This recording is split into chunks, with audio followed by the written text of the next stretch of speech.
Алексей Николаевич, Да. ввиду этого сразу, ну, чтобы мы не возвращались, потому что это Мгм. как бы на выходных, в этой же логике Орешник, который уничтожили в Капустином Ну да, Яру, да, Орешник, да. половину панцирей российской стороны, которые уничтожили, блэкаут в Жуковском или возле Жуковского или вокруг Жуковского. Причем я видел тоже эти сообщения. Летят 700 ракет и дронов. Да, вот все летит. Проходят Тулу, проходят еще. И вот сейчас смотрите, блэкаут. Президент сказал, президент сделал. Но это так у нас выглядело в информационном Смотрите, пространстве.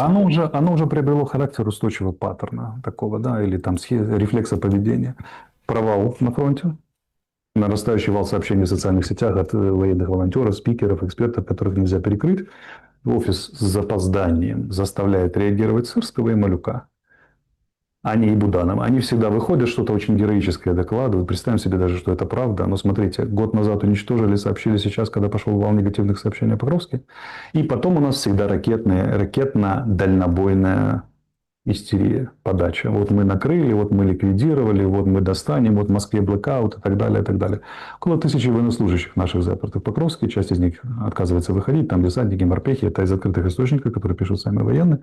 То есть бойцы мотивированные, квалифицированные, которые отказываются выходить без приказа, находясь в невыносимой обстановке, окруженные превосходящими силами противника, они честно отказываются выходить без приказа. Приказы... Погодите, Да. а это в этом может быть и подноготное, чтобы они ушли без приказа? Смотрите, нет, и они не уйдут без приказа, как настоящие военные, они будут стоять столько, сколько надо стоять, и там все лягут, если надо будет. Да. Так вот, проблема в том, что чем в это время занимается верховный главнокомандующий и главнокомандующий. Вот, смотрите, вот по поводу информационной борьбы. Приезжает Сырский и публикует сообщение о том, что вот мы, значит, тут герои, перегерои, но у нас тут совещание. Вы видели выражение лиц этих офицеров на фотографии? Это даже не траур, даже не похорон, это намного хуже. Они понимают, что они принимают участие в безумной пиар-акции, раз. А второе, скорее всего, им ставят абсолютно безумные задачи. Они, как военные понимают, командующие на направлении, что это абсолютно бесперспективно и приведет только к гибели людей, а их еще потом назначат ответственным. Там могила, могильным холодом, да, землей, и такой вот с их лиц видит, и так далее. Они даже фотку нормальную не смогли сделать, эти информационные борцы. Поэтому я поставил диагноз, когда я ушел из офиса, я поставил им диагноз. И история с вот этой ракетой в Днепр и моя отставка, это был первым признак. Я вот не потому, что мне обидно, а потому что вот был у меня такой арестующий, я вот со стороны на это смотрел, как они поступили в этой ситуации. И я сразу понял, что задачи, которые они перед собой ставят, выше предела их компетенции. Как вы думаете, вот если бы я был до сих пор в офисе и вел бы информационную борьбу, как бы это все выглядело? С тем же Покровском, со всем остальным. Один я. Но смотрите, Ну, понимаете, было бы я сильно сразу вам веселее. возражу. Да, да. Веселей, может быть, и было бы, Ну, но на земле-то это не отменит. Дурных смотрите, командиров, ну, я не знаю, вы бы там... Я вот не представляю, как бы вы отбелили бусификацию, которая шагает по Украине. я бы сумел отбелить даже бусификацию. Дело не в этом. Или частично снизить напряжение. Смотрите, дело не в этом. Дело, я говорю, в другом. Для чего не отдается Покровск? Для чего наша Авдеевка не отдавалась? Для чего доводится до последнего момента, когда наши войска попадают в окружение там? Для пиар-эффекта. То есть для этих людей в выбранной стратегии пиар-эффект важнее того, что происходит на земле. А в Вот я чем отвечаю. пиар? В том, что мы до последнего держимся, наносим колоссальные потери противнику. Смотрите, он очень медленно берет. Все это утыкается в одно и то же, в два сообщения. Смотрите. Всегда вершина их информационной политики и вершина их стратегии – это всегда два месседжа. Первый месседж. Они теряют миллионы и сотни тысяч, захватив 1% нашей земли. И так продвигаться они будут очень долго. И второе. Их экономика скоро не выдержит и рухнет. Потому что мы воюем на чужие, они на свои. И вот еще чуть-чуть и рухнет экономика. Поэтому наша задача, к чему сводится украинская стратегия, так бороться за каждый кусок и так медленно отступать, чтобы экономика рухнула раньше, чем россияне дошли до Днепра. Все. Вот вся стратегия. Вот вся эта логика. И здесь информационная борьба, назовите ее пиаром, как хотите, имеет ключевое значение, потому что нужно создать ощущение у противника, у своих войск, у своего населения, международных партнеров верности этой выбранной стратегии. Вот это важнее. Они это как могут делают, но делают они это очень плохо, потому что стратегия ошибочная, но даже очень ошибочную стратегию очень долго можно держать верной информационной борьбой, если бы они умели это делать. Ну, то есть надо было соглашаться запускать журналистов в окружении. Кому? Путину или нам? Зеленскому, украинской стороне. Ну, там некуда запускать.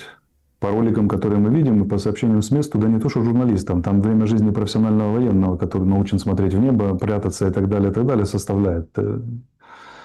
Как, смотрите, тут же тоже какой Нет, момент. подождите, Еще, да. прекращение огня, запустили А это, журналистов, да, ну, Путин вполне может, предложил. конечно, конечно, если вы хотели, но только надо было выходить с перекрывающей инициативой. Помните, у нас в мае был такой момент, когда Путин объявил перемирие, а мы с вами еще разбирали, я написал пост, что наши идиоты не могут инициативу перехватить. И через 3 часа офис прочитал мое сообщение, наконец-то перехватил. Инициативу, когда перемирие, надо сразу, когда тебе предложили 3-дневное, предлагайте сразу 30-дневное. И потом тот, кто отказался, не прав. Надо было сказать, что мы 3-суточное перемирие, гуманитарный коридор, вывоз гражданских, там, я не знаю, посещение Папой Римским и, как это, и да, совместные группы с миротворцами или наблюдателями, которые завезут журналистов, позволят снять объективно с украинской стороны, с российской стороны и предоставить мировому сообществу истинную, да, и картину о Покровске, вокруг которого так много всего. То же самое можно делать в Запорожской, с Курской областью и так далее. Они не умеют. Они умеют, потому что они решают очень важную дилемму между обороной Украины реально и своим политическим будущим. Они всегда выбирают свое политическое будущее. Это порочная установка на самом деле изначально. К этому сводится вся стратегия. Они не готовы жертвовать собой для реальной победы над врагом или реально снижения, скажем, победы уже речи не идет, о снижении объема и качества и глубины их военных результатов, которые позволят Украине удержать лицо, сказать, что она не победила, что Россия заплатила слишком высокую цену за индийских миротворцев, там далеко не продвинулась и так далее. То есть выполнить свою же стратегию, которую они взяли как себе на знамя. Но, смотрите, вот очень четкие 4 месседжа, я вам сейчас скажу. Первое. Стратегия ошибочная. Ошибочная стратегия ошибочно выполняется. Ошибочная стратегия ошибочно сопровождается информационно. Ошибочная стратегия, ошибочно сопровождающаяся, выполняющаяся, ошибочно сопровождающая информационная, всегда реактивна. Она всегда следует за россиянами, никогда их не опережает. Это рецепт поражения, такой густой коктейль. И проблема в том, что... А теперь главная проблема. У нас нарушена обратная связь государства. Офис монополизировал власть, информационную политику и управляет обратной связью, а товарищи в погонах, генералы, руководители всех ведомств так им в этом подмахивают, что ни количество погибших украинцев, ни утраченной территории, ни утрачиваемые с каждым днем перспективы не может найтись человек, который стукнет кулаком по столу и сказать, так не будет, давайте что-то менять. Пример – оперативный уровень управления войсками. Глубоко неудовлетворителен был у россиян с самого начала, начиная с планирования операции, но глубоко неудовлетворителен с нашей стороны. Но россияне имели оперативный уровень, а именно штабы армий, корпусов, дивизий. Оперативно-тактический. Через 3 года постоянных военных упражнений даже обезьяна и медведь, посаженные в штаб корпуса армии там, или группы войск, научатся. Мы это звено вывалили.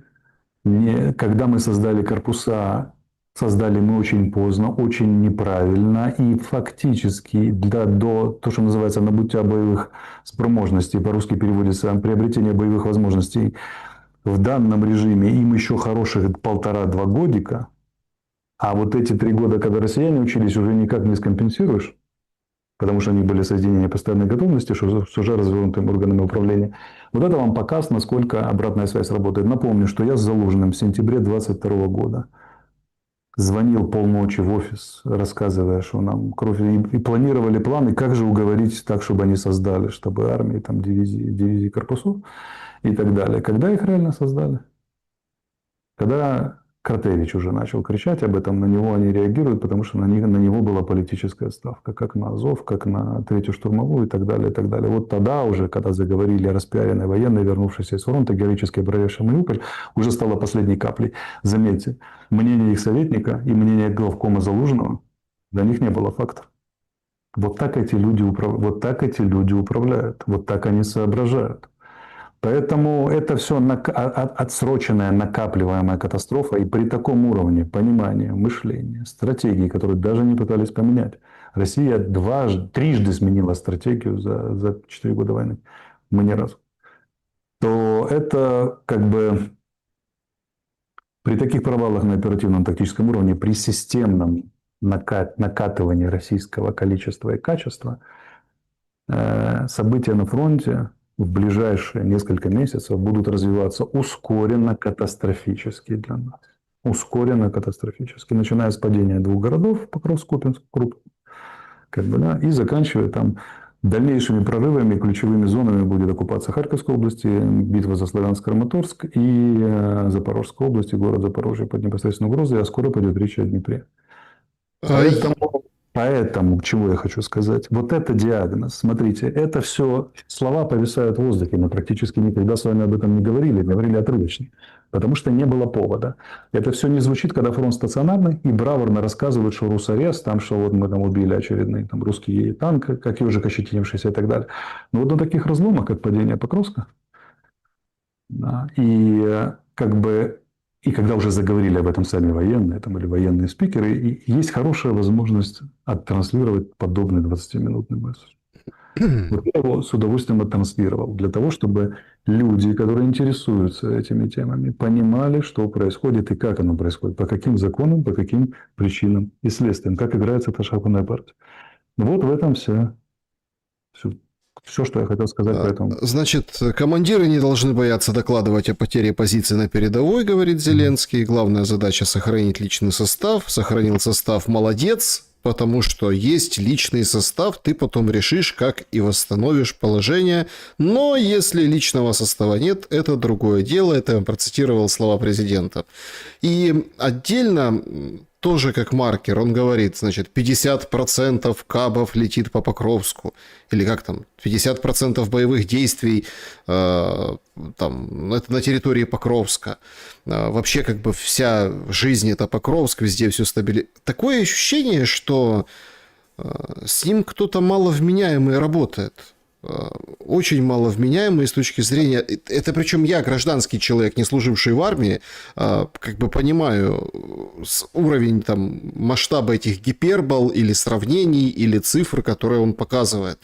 Все же очень просто. Это то, что объяснял Ермаку на 3-й день пребывания в роли советника. Я говорю, вы не понимаете в военных, вообще шире в силовиках, и не умеете ими управлять. Они вас водят за нос и будут всегда водить. Это же всегда обоюдная вещь. С одной стороны, генералы заходят, как я говорил уже, и повторюсь еще раз, в офис, сняв штаны и переодев задом наперед, как бы, да, потому что они смертельные и боятся. С другой стороны, они прекрасно понимают, что Ермак и Зеленский ни черта не понимают в военном деле и хороших советников не имеют. Поэтому они, как бы, или группы советников, а по-хорошему при ставке, то, что я говорил, надо было сразу создать группу из 9 генералов, которые военная ставка вырабатывали соответствующие, во главе с Муженко. И вырабатывали соответствующие решения, рекомендации, обучали бы, грубо говоря, политическое руководство, что такое современная война и как она воюется. Обеспечивали бы там военную инспекцию, надзор над войсками там, и так далее, с выездом на места и прочее, прочее. То есть создать настоящий орган военного управления из ставки Верховного Главнокомандующего, а не совещательный орган, где все сидят в кружочек и кивают президенту. Они очень быстро научились управлять Зеленским и Ермаку. Очень быстро. Все эти руководители ведомств и так далее, и так далее. Этому обучается курсант еще на первом курсе военного училища, что нужно соврать начальству, чтобы он считал тебя хорошим, да, а ты где-то там зашарился. Поэтому они прекрасно это все умеют. Они не стали бы в этой системе руководителями ведомств, если бы они не умели втирать очки. И они прекрасно знают, что и как, и в какой последовательности доложить Зеленскому, чтобы он проглотил, не увидел одни бумаги и слишком сосредоточился на других.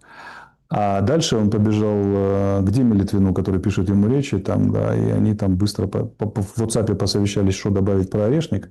И вот оно все уже случилось, и все оно работает, понимаете? Но оно ни хрена не работает, к сожалению. Поэтому Зеленскому втирают очки. Он, конечно, развил свое видение и понимание военных вопросов 4 года, руководя воюющим государством. Но оно так и не преодолело уровня, когда он может выносить самостоятельное мышление.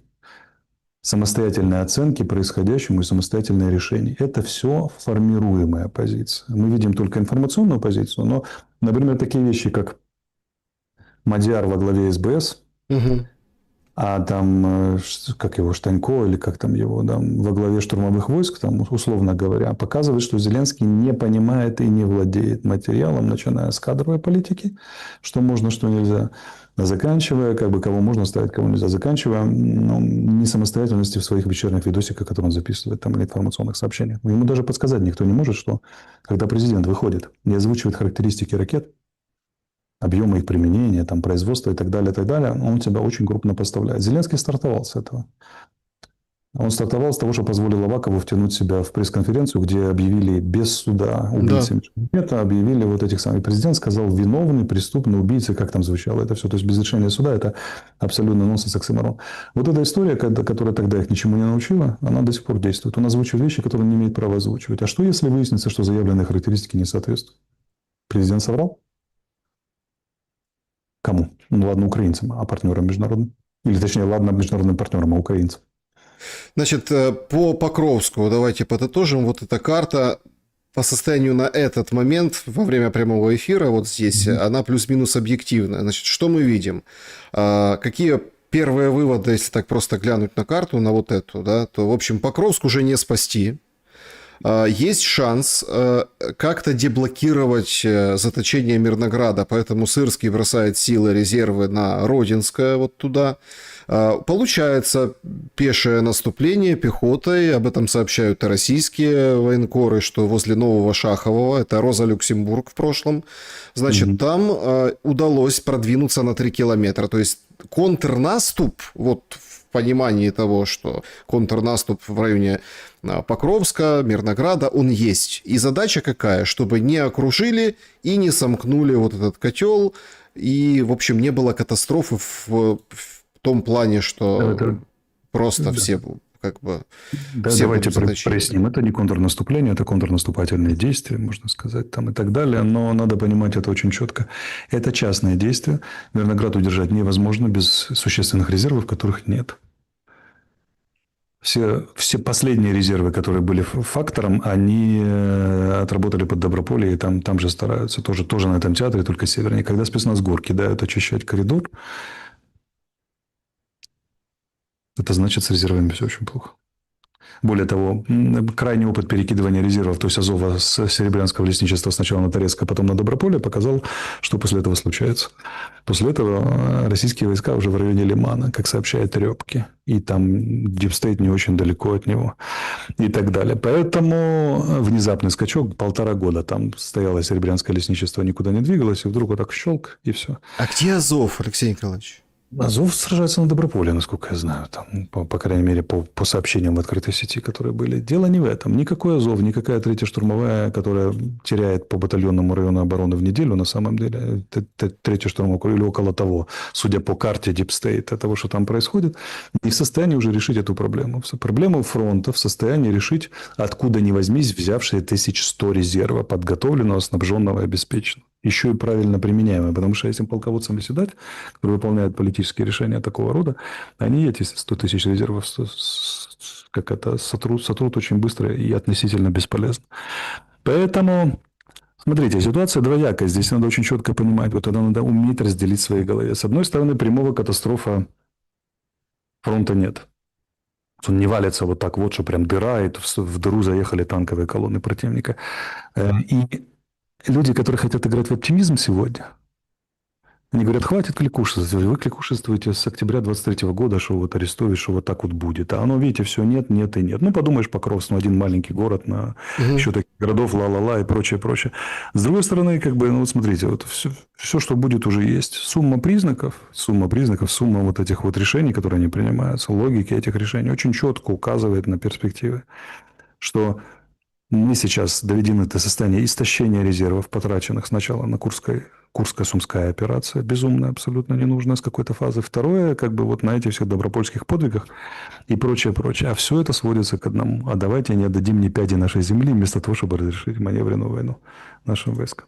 Отселить население давно уже оттуда и в пустой полосе, которую можно превратить в полосу обеспечения давно, начать удерживать районные рубежи территории маневренной войной, создавая новые полосы в глубине территории, то есть постепенно меняя меняя территорию на время, благо что Украина страна, вытянутая с запада на восток, россияне воюют только с востока, мы в идеальном в каком-то смысле положении находимся, если бы мы готовили последовательно линии обороны, отселяя население, обеспечивая их в фортификационном, инженерном отношении и так далее, и постепенно отступали бы, как умные люди, воюя по усиленным естественным рубежам, то противник нес бы большие потери, и мы бы решили ключевую задачу, вернее, нашу стратегическую размена времени на территории и на потери противника. Но они и это выполнить не могут. Смотрите, они поставили цель, а выполнить не могут. Вот вам частный случай на тактическом уровне. И штурма городов, вот, например, Попасная, Бахмут, российские потери к нашим были 1 к 5, 1 к 7, 1 к 10 на некоторых направлениях. Потому что отчаянные российские штурманы, подготовленные районы обороны, это любая армия несла бы такие потери, даже американские. Дело не в том, что россияне мясные и так далее. Просто это специфика боевых действий. Момент, когда наступает всегда момент в операции, когда потери становятся 1 к 3. Вот это момент, когда войска надо убирать из района обороны. В частности, из Бахмута, из гор. Мы все время пропускаем эти моменты. В конце концов, во время боев в городе потери становятся 1 к 2, 1 к 1, что для нас абсолютно невыгодно при российском количественном и качественном преимуществе. И мы раз за разом, вот какой город уже, 15-й потерян, да, крупный, там, 12-й, 13-й, уже не считаю, как бы не могу посчитать сейчас в формате эфира, мы пропускаем момент, когда войска надо отводить. То есть удержание города имеет смысл, как укрепрайона там и так далее, да, который дает опору войскам, позволяет наносить потери противнику. Их нужно в нужный момент выводить, когда потери начинают выравниваться в не нашу пользу. Потому что главная цель нанесения потерь противнику в этот момент перестает быть актуальной. Мы уже не наносим, он уже нам наносит. Сейчас потери в Покровске, трудно сказать какие, но явно не 1 к 7, не 1 к 10, судя по тому, что там творится в воздухе и вокруг. 170-тысячная группировка, 2,5 британской армии проводит Покровскую операцию. Друзья мои, ну как бы французская армия фактически на 250 тысяч, если убрать военно-морской флот, то вся французская армия воюет под Покровском и так далее. Поэтому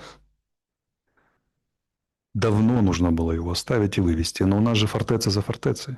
У нас же пиар за пиаром идет постоянно. Да? То мы не сдаем, не так далее, и так далее. За это расплачиваются жизнью украинские солдаты, которые в других условиях могли бы очень много пользы принести Отечеству и, возможно, большей частью остаться в живых. Ну, смотрите, ну вот тоже... Смотрите, вот я одно предложение, Саша, просто чтобы не дергать, короче, когда я говорю о смертях наших солдат, я специально рассуждаю, хотя это...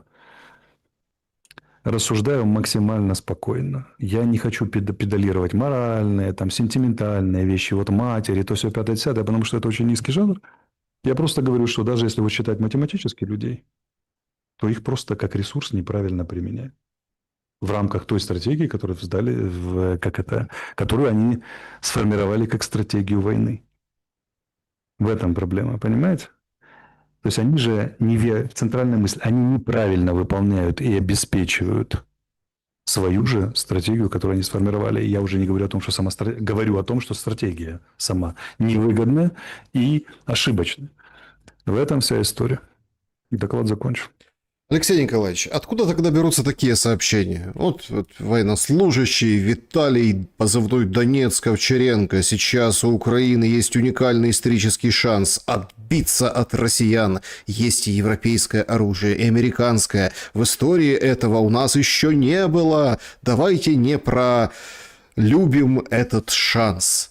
И это на полном серьезе. И это на полном серьезе. Нам рассказывают, что женщин надо мобилизовать. А что, женщина тоже человек. Нам говорят о том, что наши дети должны, смотрите, на полигоне изучать оружие, стрелять метко. Вот. И вообще это уникальная история.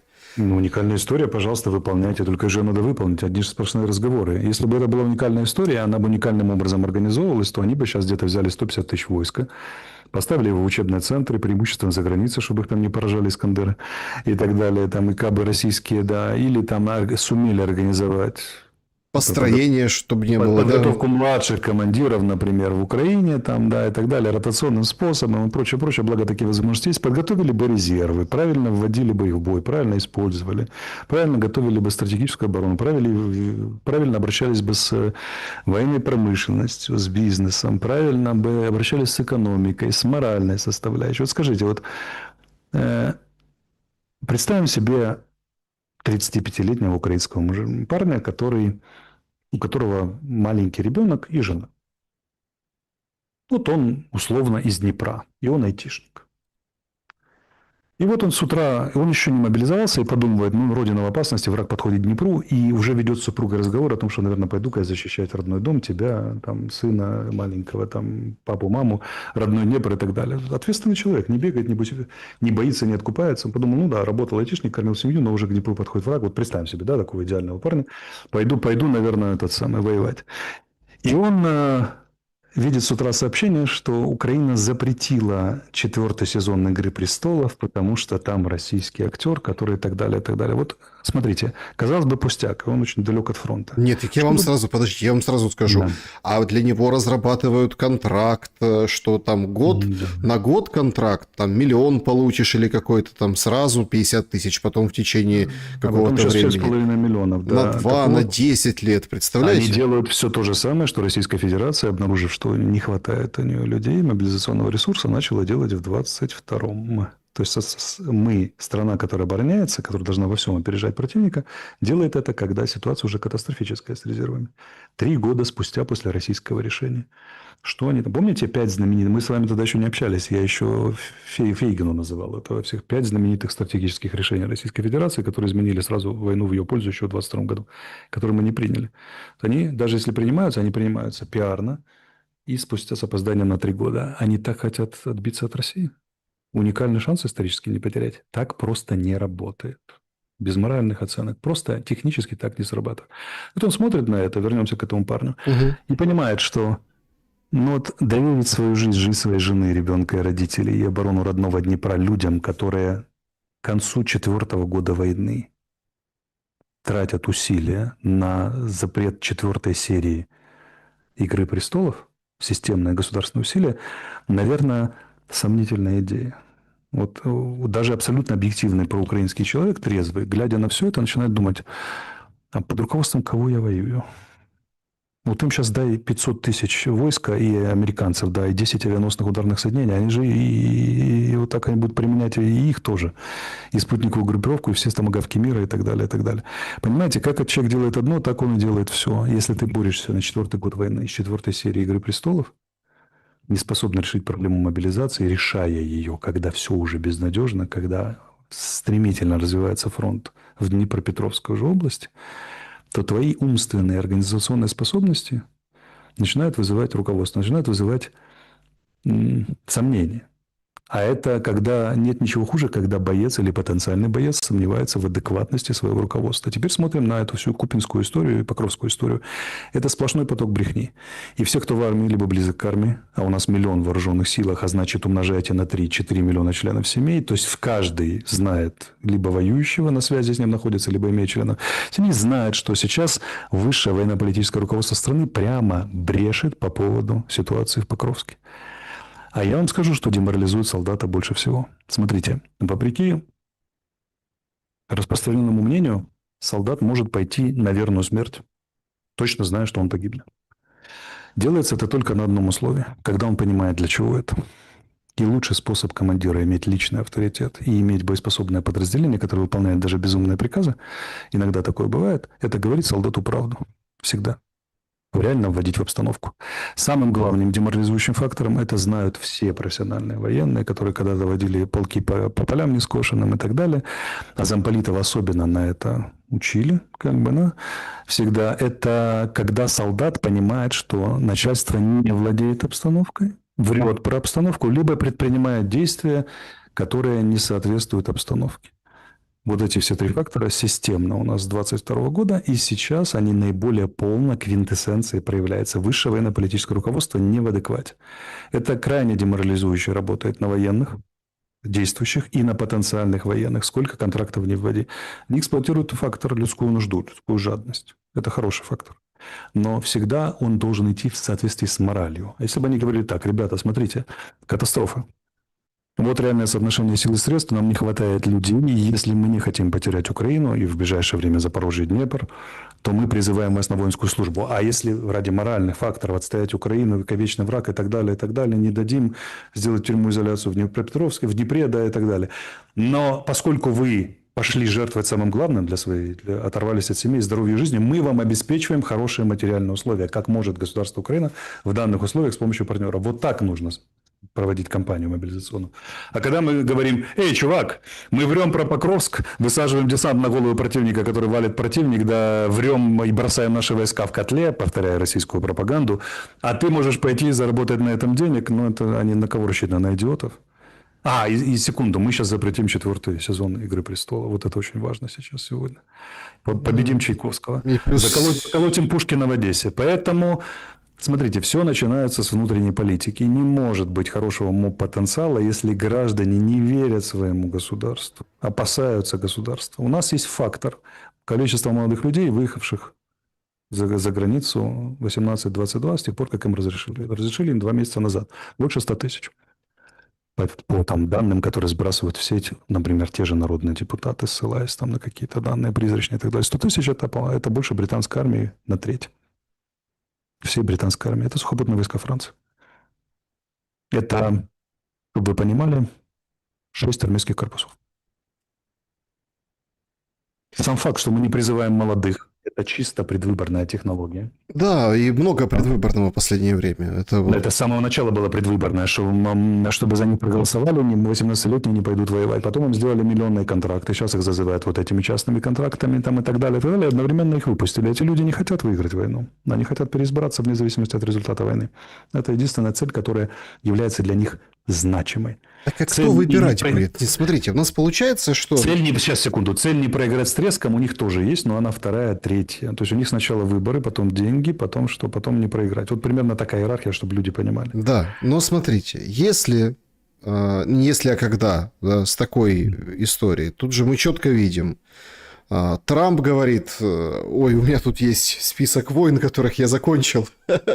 Говорит, ну там пока нет Украины. И говорит, нет, надо дать возможность довоевать. Вот это все, что мы с вами вот час беседуем сейчас, это ведь если наложить на формулу Трампа, ну типа давайте дадим, пускай повоюют еще. Вот так, как мы обсудили вот сегодня, и так, что мы видим, ну, так, как мы видим за окном, да, так, как мы понимаем то, что происходит, это же означает, что и выбирать будет некому, и выборов не будет никого. Не будет кому выбирать, они рассчитывают как. Даже если теряем левобережье, остается нарванная правобережная Украина, где много людей, скажем так, для которых Шухевич и Бандера – это герои.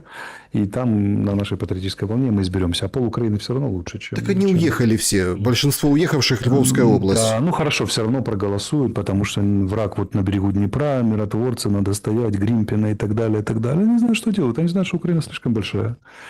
И украинцы действительно склонны воевать до последнего украинца, по крайней мере, часть украинцев будет сражаться, да, не отдавая там Днепр, Запорожье и прочее, прочее, их вполне это устраивает.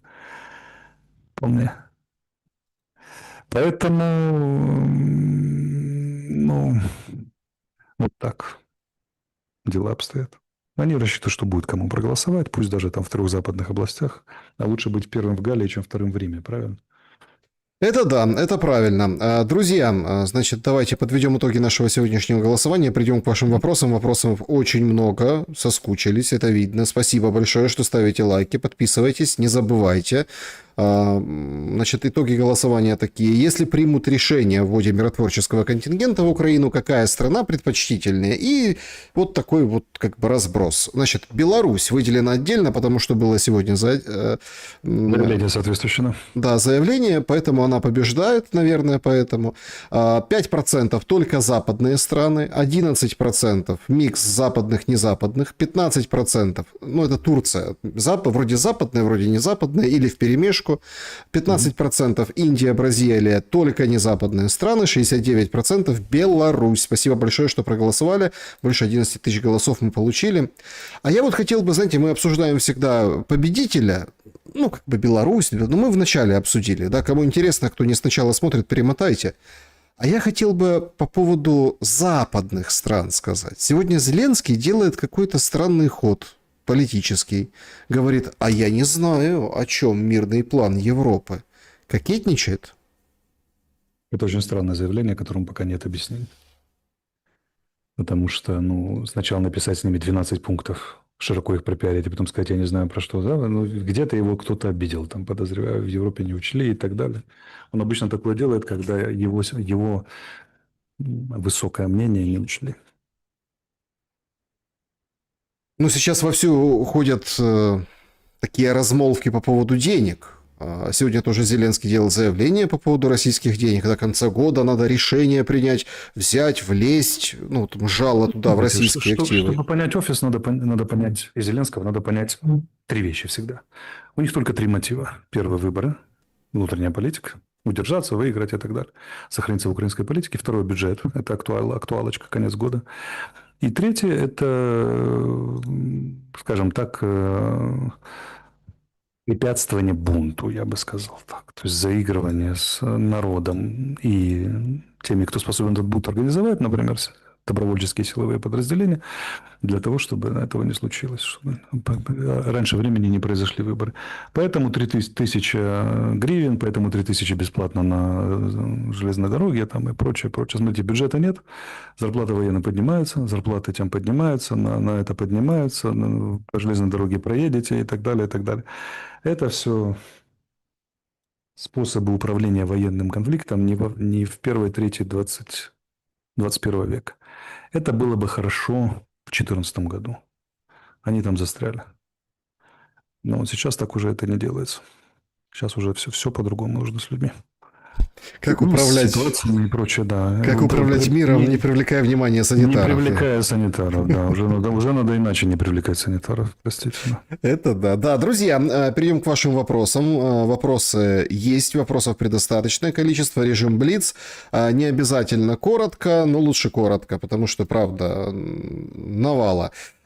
Поехали, вопросы. Как Европа будет перестраиваться? На какие ресурсы? Ни газа, ни нефти. Уран и тот потеряли. На вьючной тяге, что ли?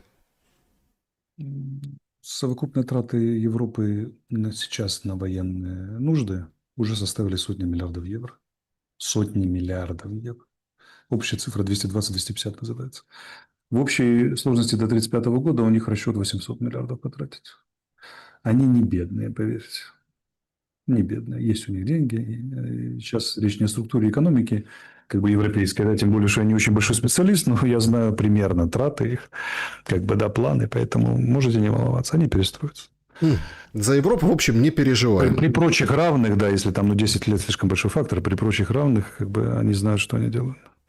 И производство расширяют, и новые военные заказы, и все на свете. Значит, Сергей спрашивает: Алексей Николаевич, на ваш взгляд, почему интернет полон подавляющим количеством видео ударов по российским военнослужащим? Наоборот, со стороны России его значительно меньше. Создается впечатление, что Украина побеждает, и вот-вот армия УРФ скоро закончится. Как вы оцениваете медийную сторону войны и ее влияние на эмоциональное состояние людей с обоих сторон конфликта? Спасибо за ответ. Я уже ответил. Во-вторых, на специализированных российских военных ресурсах у тех же военкоров полно видео, где крошат наших военных, да, и ничуть не меньше, если не больше. Поэтому это вопрос, чего вы смотрите, в какой вы информационной пузырьке находитесь и так далее. А нам кормят, да, горящим Туапсе, горящими там российскими танками, там мотоцикл прилетел и так далее. Это создает иллюзию, что все управляемо, что вот секунду заканчивается 8 миллион у россиян погибших и так далее. А потом бац, и вдруг почему-то Покровск. Под Покровском до спецназ ГУР высаживается. Наверное, потому что россияне все погибли. И откуда-то 170-тысячная группировка. Мы же ее все убили. А она все 170 тысяч, и все 170 тысяч. Ну, так и панцири, и орешники, все поразили. Орешники летят, да, руки, ноги в сторону, да, там махну рукой переулочек, махну ногой, там улица, да, и так далее, и так далее. Они, зараза, все не кончаются, не кончаются. Все больше и больше. Алекс, вопрос к Алексею. Как будет восстанавливаться Украина после войны? Кто даст денег? Ведь Украина интересует Запад только как антипроект, и только под это будут давать деньги. А где брать финансы? У России, что ли? Вот поэтому нужна очень серьезная история с глобальным югом. Фундаментальная смена политики в отношении глобального юга. Ну, у глобального юга есть деньги, это очень важно. Китай. Китай уже в четвертом тысячелетии находится, судя по некоторым новостям. Да, опять же, речь Си Цзиньпиня после уезда Трампа на саммите АСЕАН. Он фактически предложил, лидер коммунистической партии Китая, предложил либеральную политику для всей Азии, а шире для всего мира. Либеральную экономическую политику. Трамп, значит, тарифы, там прочее, Америка, да. Он говорит, либерализуемся. Всем сколько денег унесете, давайте все вместе развиваться и зарабатывать. Вот вам, пожалуйста. Так, Алексей. Андрей спрашивает, какое окончание войны вы считаете наиболее вероятным? Заморозка по линии. Просто линия сильно дальше сдвинется, чем хотелось бы украинцам. Мгм. Допускаете ли вы, Виталий спрашивает, исход войны России и Украины, который удивит большинство непосредственных и прокси-участников? Что-то Всякое может удивительное. быть. Мы не можем забирать у Господа Бога право на чудо. Но, скажем так, в рамках тех тенденций, которые есть и которые можно экстраполировать, они в любой момент могут перемениться, там метеорит прилетел и так далее, Бог вмешался. Пока будет заморозка по линии, где-то через год, по идее, должна в этом сценарии, в котором мы идем, без смены сценария, где-то в течение года заморозка по линии, только эта линия будет слишком далеко на запад, не понравится большинству украинцев. Где она будет? Петр, учитывая флюгерство Трампа применительно к Орбану, как к его стороннику, о нем можно сказать, что он твердый политик или гибкий? Трамп не флюгер, нет. Он просто решает очень большой набор комплексных задач, исходя из своих идеалистических представлений о мировой политике. И постоянно наталкивается на реальную мировую политику. Это сложно. Вот это риторическое от юрца, юрец. Арестович просит выполнения украинской конституции. Путин просит выполнения украинской конституции. Все правильно, Арестович агент Кремля. Ну да. Все, кто просит выполнения украинской конституции, да, агент Кремля, и сама украинская конституция тоже агент Кремля. Зачем она просит ее выполнение себя? Более того, гарант конституции таким образом у нас тоже агент Кремля. Должен автоматически, получается. Ну, это если есть... Если бы он ее выполнял. А поскольку он с ней отчаянно борется, то понятно, что не агент, а самый что ни на есть патриот. Вам не кажется, что Зеля хочет, чтобы СВО длилось по времени дольше, чем Великая Отечественная, чтобы потом пиариться на этом и говорить, мол, они пережили хуже того, что было во Второй мировой? И так он не думает. Это разве что ему сочинят там, и вставят в речь, но это не может быть реальным мотивом. Реальным мотивом является удержание власти, личное здоровье и безопасность и с трудом заработанных денег. Ой, тяжелый вопрос, конечно. Солдаты ВСУ боятся процесса сдачи в плен и правильно делают. Могут убить и русские, и в горячке свои. А почему украинские женщины ничего не предпринимают, чтобы вытащить своих мужиков из окружения в Купянске и Покровске и проводить в плен? Все же маловероятно, что в женщин будут стрелять. Ну, то есть вы предлагаете же женщинам поехать в зону боевых действий, там, да, уговорить солдата сдать оружие, поднять белый флаг и пойти в сторону противника, и туда просто не доедут. Потому что киллзона на то и киллзона, что там уничтожается любое транспортное средство, похожее на гражданское или на этот самый. А массовый поход женщинам по полям в киллзоне с белыми флагами, ну, попробуйте, покажите пример, а потом призовем женщин к этому.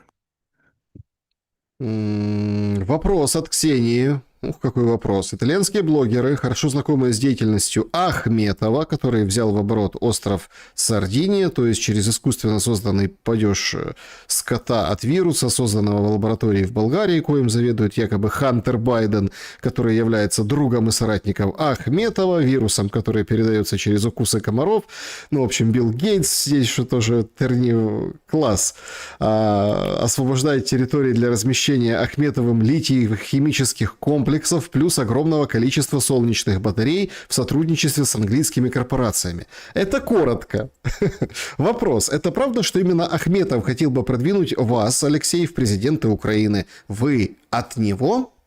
Пока я не услышал длинный ответ, длинную версию. Короткая, слишком мало информации, я не готов дать ответ. Давайте длинную. Ну, длинная там, наверное, очень длинная. И Билл Гейтс, и комары, и вот освобождение территорий. Ух, круто. Значит, в чем принципиальное отличие, Иван спрашивает, есть ли они взгляды крайне правого Дугина и крайне правого Белецкого? И с кем вам было бы интереснее общаться сейчас? Да я не очень хочу общаться ни с Дугиным, ни с Белецким. У меня к Белецкому вообще нет вопросов, я все про него понимаю. А про Дугина, пару вопросов я ему хотел бы задать. Но это прямо не насущно, не кровь из носу, чтобы вот так вот. А чем они похожи? Ну, это пляски про уникальность собственного национального пути. Только Дугин за российский, да, а Белецкий за украинский. Ну, в принципе. Там национал-ассамблея, здесь национал-ассамблея. Если в общих чертах. Честно говоря, и Дугин, и Белецкий очень умные люди. Как они могут вдохновляться в 21 веке националистическими идеями, мне не укладывается в голове, вот честно. Да? Как вот это можно все всерьез воспринимать и все воспринимать? Один про кокошники, второй про там, волю нации, клятву националиста. Ну, наверное, мало книг в детстве все-таки прочитали, расширяющий кругозор. Как-то так. Я не знаю, как это объяснить. Евангелие от Матфея, глава 6, стих 21, «Где сокровище вашим, там будет и сердце ваше». Вопрос. Сердцем Владимир Зеленский в Британии?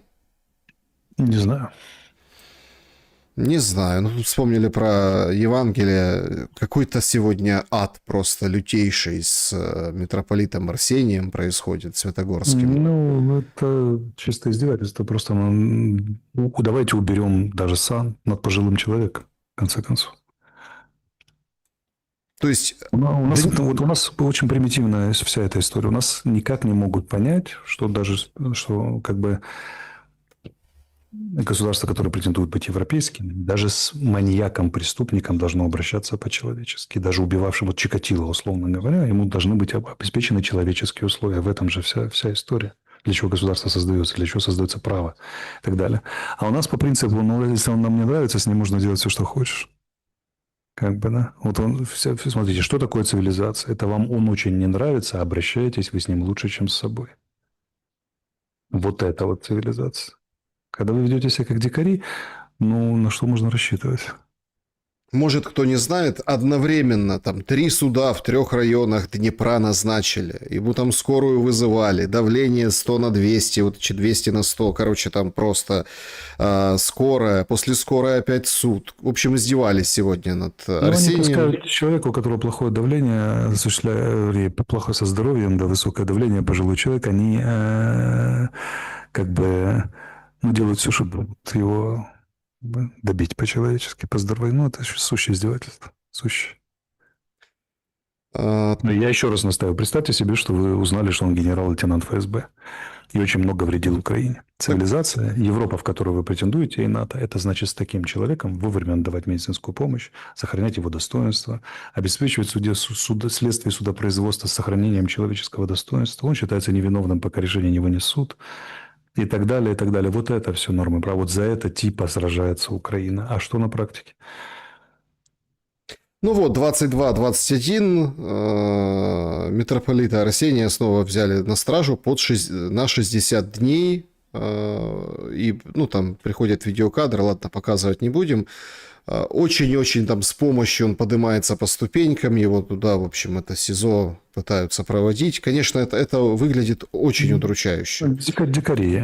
Смотрите, сейчас ничего не говорим о его реальном там шпионаже, там влиянии и так далее, и так далее. Вот еще раз повторяю, даже доказанный шпион, даже во время войны, если вы претендуете в Европу и НАТО или просто быть цивилизованными людьми, должен быть обеспечен защитой чести, достоинства, здоровья и так далее, и прочее, прочее, прочее. Давайте эту тему продолжим. Вот пользователь. В прошлом месяце было опубликовано духовное завещание Филарета. У Алексея, как руководителя школы мышления и как бы православного, есть мысли о жизненном, духовном, церковном пути, расколе церкви, возможном покаянии, признании ошибок Филаретом или запомнится как неудавшийся проект, авантюрист в рясе, мечтатель о патриотической национальной церкви. Я плохо знаю эту тему, поэтому не готов комментировать. Хорошо. Значит, если бы в 2013-2014 году Арестович был на месте Януковича, как бы он решил вопрос Майдана? Спрашивает Александр. Там вопрос Майдана – это вопрос грамотной работы с 30 людьми, которыми руководили, передоговоренности внутри партии регионов, решение вопроса через парламент. Все. Через мэров городов. Это вопрос 2 недель интенсивных переговоров внутриукраинских с хорошей западной поддержкой. Надо было заручиться поддержкой. Еще внутриукраинские переговоры. И второе – это внешнеполитическая рамка. Поставить вопрос о дальнейшей судьбе Украины в четырехугольнике Евросоюз, Беларусь, Россия, Украина. Все. Это делается вот так вот, без единой капли крови, да, и прочее. Поехали чаты трансляции, чат Александр Шелест. Добрый вечер, Александр. Вопрос Алексею. Если вы станете президентом, как вы будете трудоустраивать военных, пришедших с фронта? Ну, я не стану президентом, скорее всего. Но в этой истории, а когда я стану президентом лет через 5, через срок, что Так. У нас куда что-то, более, у нас куда что-то более новенькое вероятно, сейчас, Алексей Николаевич. то там уже будет совсем другая обстановка. Военным все очень просто. Военные, которые защитили страну, это все люди, которые совершили настоящий подвиг. Они в 21 веке, когда есть масса возможностей отпетлять, убежать, просто не принимать в этом участие и так далее, пошли и пожертвовали жизнью и здоровьем. Поэтому честь им и хвала, всесторонняя поддержка, интеграция в общество, психологическая помощь им и членов семей, да, и так далее. Их не надо, смотрите, их не надо возвышать до небожителей, их не надо там пробрасывать. А у нас две эти крайности. Возвышают до небожителя, а потом стоит парень, как этот военный, который голодал 2 недели недавно в Киеве. Потому что из-за того, что его лечили в Германии, ему отказались пенсию предоставлять военную. Там были выплаты по ранению, что-то такое. Я не помню имя и фамилия, но случай кричащий. Так вот, чтобы такого не было. Сначала записывают героя, потом бросают. Нужна системная работа по интеграции миллиона с лишним человек обратно в общество. Начиная с психологического кондиционирования помощи, заканчивая созданием рабочих мест. Но это все работает только если работает экономика. Экономика работает, если у страны есть будущее. У страны работает, есть будущее, когда проект, который она строит, явно декларирует, как бы, во-первых, договорен со всеми ключевыми мировыми игроками и соседями, вызывает их поддержку или нейтралитет. Второе, хорошо описан, реализуем на практике. У людей появляется надежда, а у надежды появляется что? Люди, которые готовы работать в этом проекте. Начинает исправляться экономика, демография, как бы, да, и судьбы военных, которые воевали, и невоенных тоже. Поэтому все сводится к тому, какую Украину мы строим. Ту Украину, которую мы строим, из нее будут бежать военные, даже когда война закончится, будут сбегать, причем они это прямо декларируют. Не пришло ли время рассказать правду про Майдан, спрашивает Дмитрий. А чего мы не знаем про Майдан? Я, я, наверное, много не знаю, чего про Майдан. Всю правду, которую я знаю про Майдан, я много раз рассказывал, готов бы еще раз рассказать. Вам попунктно или как? Как вы хотите правду про Майдан, Дмитрий? Так, А следующий. я вот могу вам сказать, что нужно точно сделать по поводу Майдана. Нужно вспомнить про тех, кто погиб с той стороны. Беркутовцы. Беркутовцы, бойцы внутренних войск, там пострадавшие при исполнении служебных обязанностей, люди, которые выполняли приказы своего начальства на службе украинского государства, тоже, между прочим, давали присягу. И примирить их с майдановцами. Даже если майдановцы не захотят, то у нас как-то вот, когда отмечают памятник жертвам Майдана, нигде не говорят о погибших бойцах внутренних войск. 18-летние срочники. Они не заслуживают памятника и доброй памяти, выплат и так далее. Вот с этого начинается решение проблемы Майдана. Алекс. Здравствуйте. Вернутся ли украинцы из Европы восстанавливать разрушенную Украину после СВО? Если будет привлекательный проект «Новой Украины».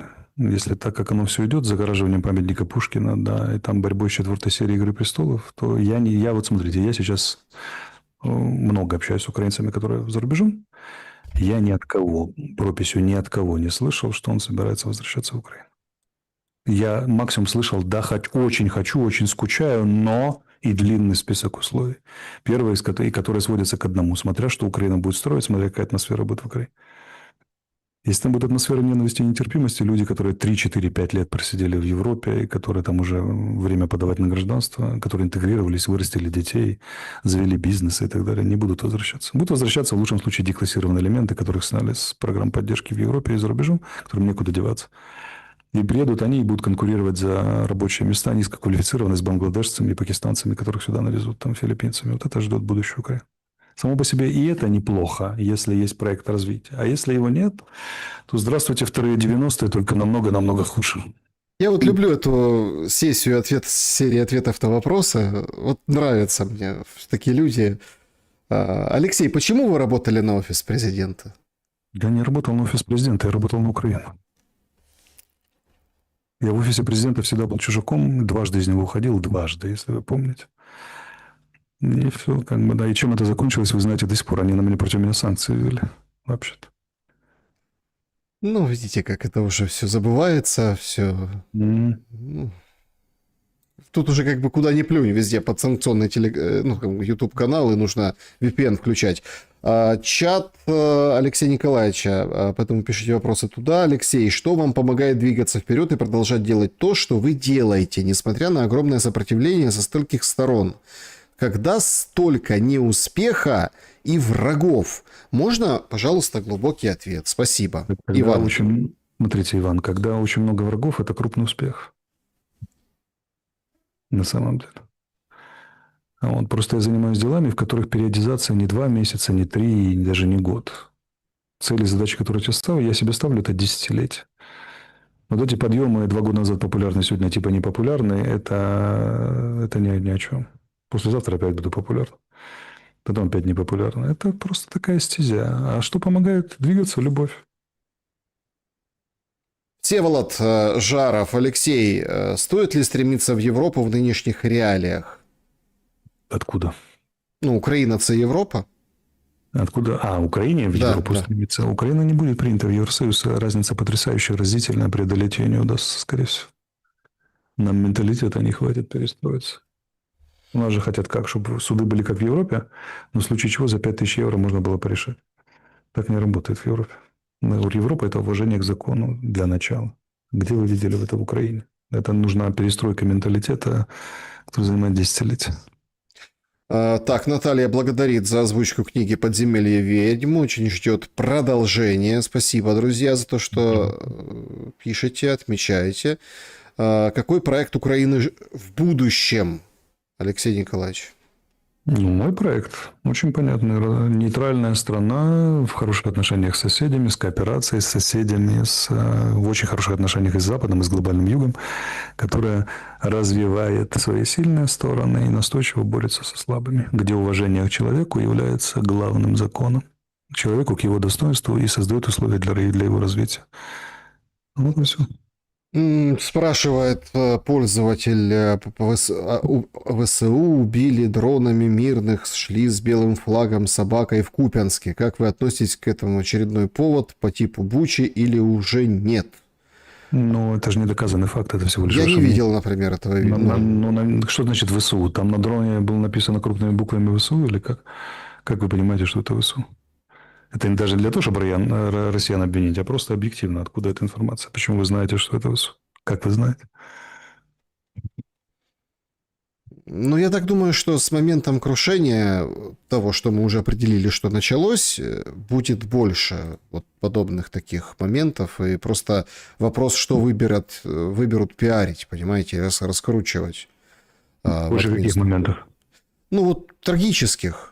Нет, конечно, как боевые действия ведутся в городах, где не отселено население. Я имею в виду, что вот как какой-то истории прям с массовой гибелью, с какой-то... Это, к сожалению, да, эта история. Это только когда фронт начнет трещать по-настоящему, тогда начнется... Он уже очень близок к этому. Это не завтра, но близок это месяц, полугодие. Но при общих факторах, опять же, если будет ехать по тем же рельсам, это трагедия будет больше. Попадание в плен, и окружение, и гибели массовые тогда. Сергей, почему Украина постоянно предает Россию? Только материальное благо – это стимулы для украинцев? Предает как кого? Украина замужем за Россией или она в политическом союзе с ним находится? Можно сказать, что предает историческую память, вот эту метацивилизацию, триединство, но это надо оговаривать, что такое постоянно предает. А Россия, которая напала на Украину, убила сотни тысяч украинцев, не предает Украину? Как вы считаете? Это же, смотрите, это война обоюдных ошибок. Ошибки Украины и России колоссальные, фундаментальные, привели к ней, они продолжают ее удерживать. И это трагедия. Здесь нельзя сказать, что виновата только какая-то одна сторона. А Россия фактически агрессор. 2014 года. Но политика обеих государств привела к войне и удерживает войну до сих пор. Вот это реальное положение дел. Поэтому каяться и пересматривать нужно и Украине, и России всю свою политику одновременно. Подписчики у вас, конечно, так и говорите, в офисе умных не любят. Это все, да. В офисе они любят не умных, там достаточное количество умных людей. Там не любят независимых. Там ты должен ходить по струнке и быть в команде. Я никогда не был, я всегда там был белой вороной, всегда. Можно ли поменять архетип человеку и народу, спрашивает пользователь. Можно. Можно тот же самый архетип перевести, например, на более высокий уровень служения. Так что его родная мать не узнает в хорошем смысле этого слова. Но это колоссальный труд, им надо уметь заниматься. А в плохом? В плохом с нами это сделали, а в хорошем пример Индира. И как это, боже мой, Махатма Ганди. Просто у нас, думаю, что Индия всегда была такая мирная и тихая. Он там пришел и стал мирным и тихим. Вы почитайте его биографию. Против него были и националисты свои собственные, и англичане, и умеренные. Все были против Ганди. Вот поэтому он сумел это сделать. Привел Индию к независимости. Алексей, почему вы больше всего скучаете в Украине? Гулять по Киеву. Я всегда ходил пешком, обожал. Ну, старался, очень люблю Киев. И гулять пешком. Да и вообще по Украине, по Одессе, по Львову. Просто ехать по Украине. Я люблю Украину. Я знаю, в это трудно поверить. Но я реально люблю Украину. Украинцы очень скучают. Ну, особенно сейчас по Одессе прогуляться. Это же какое... Ну, не сейчас. Я ж сейчас по той Одессе, потому Нет, Киев, это же я еще какая... помню, да. Это... Слушайте, а можно сказать, что эти...